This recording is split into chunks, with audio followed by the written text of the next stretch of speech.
Bonjour à tous. Alors votre ado vous ment, il vous raconte des mensonges sur ce qu'il a fait ou n'a pas fait, sur ce qu'il compte faire ou pas. Et quand vous vous rendez compte de la vérité, vous êtes furieux, furieuse ou déçu. Et en tout cas, vous sentez que vous perdez confiance dans votre enfant, ce qui est le début d'un cercle vicieux. Alors dans cette vidéo, nous allons essayer de comprendre pourquoi les ados mentent, ce qu'ils cherchent, ce dont ils ont besoin. Et donc, en tant que parent, ce que vous pouvez faire, et je vous donnerai un conseil pratique, un outil pratique de discipline positive pour modifier son attitude. Allez, on y va, c'est parti!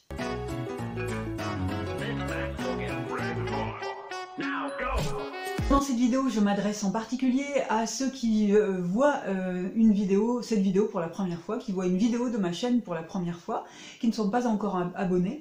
Eh bien, je vous invite à vous abonner d'abord pour recevoir les épisodes, pour ne pas rater les épisodes de la chaîne, et puis pour me soutenir, parce que voilà, j'ai besoin d'être encouragée, moi aussi, quelquefois, pour continuer ce travail, de donner des conseils et des informations toutes les semaines pour rétablir un lien de confiance et de respect avec vos ados. Merci d'avance. Alors dans cette vidéo, nous allons parler des mensonges. Votre ado vous raconte des mensonges.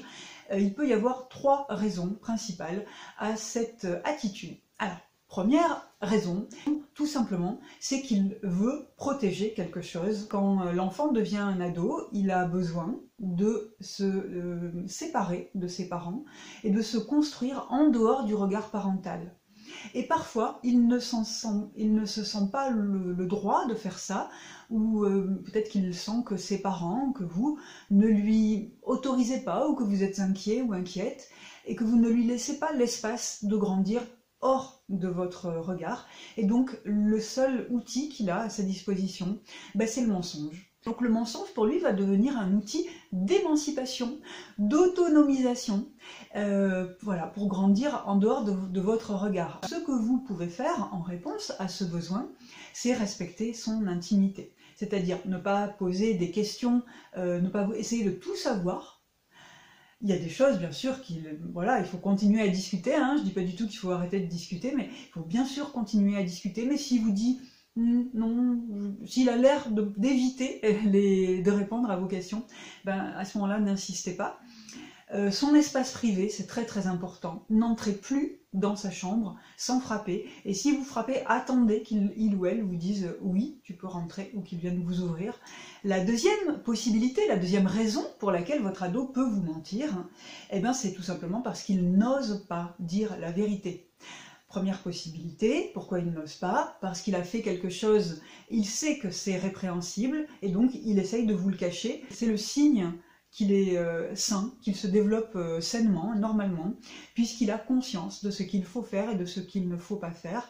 Il a conscience peut-être de règles de morale ou de règles de respect, et peut-être qu'il a une culpabilité. Et voilà, et ça c'est tout à fait sain. Donc il l'a fait, il vous le cache, donc voilà, c'est sain. Ça ne veut pas dire qu'il faut excuser son comportement, bien entendu. La deuxième possibilité pour laquelle il n'ose pas vous dire la vérité, c'est tout simplement qu'il a peur de vous. Peut-être qu'il ou elle a peur de ses parents, il a peur de vous décevoir peut-être, ou peur de ne plus être aimé, peur d'être abandonné. Dans ce cas-là, ce qui est important, c'est que vous observiez votre niveau d'exigence et que vous le révisiez éventuellement. Est-ce que votre niveau d'exigence est très élevé sur les notes par exemple, sur le travail fourni, sur l'utilisation des écrans? Dans ces 2 cas, si l'ado n'ose pas vous dire la vérité parce qu'il a fait quelque chose ou dit quelque chose dont il n'est pas fier, qu'il cherche à vous cacher, ce qui est très important, c'est de dissocier ce qu'il a fait, son comportement, ses actes, et lui, votre ado, votre enfant, lui ou elle,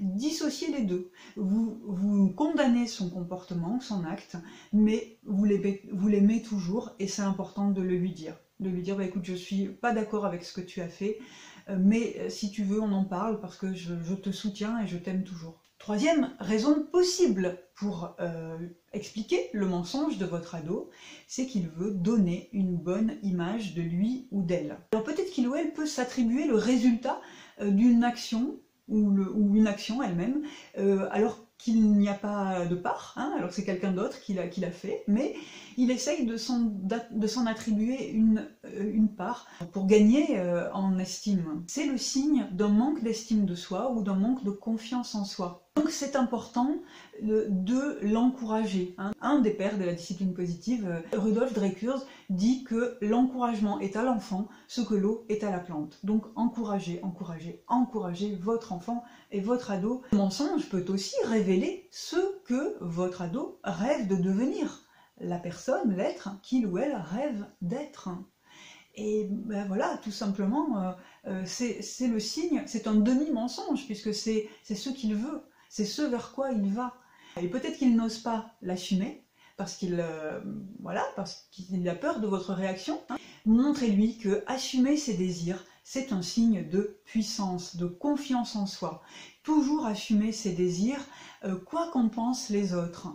Et voilà, ça ne veut pas dire qu'on assume, ça ne veut pas dire qu'on a le droit de faire n'importe quoi, mais si j'ai envie de faire ça, si j'ai envie de devenir ça, ben il vaut mieux l'assumer que de le faire en douce et de raconter des mensonges. Pour clore cette vidéo, des conseils universels qui valent dans tous les cas dans tous les cas de mensonges, quelle que soit la raison.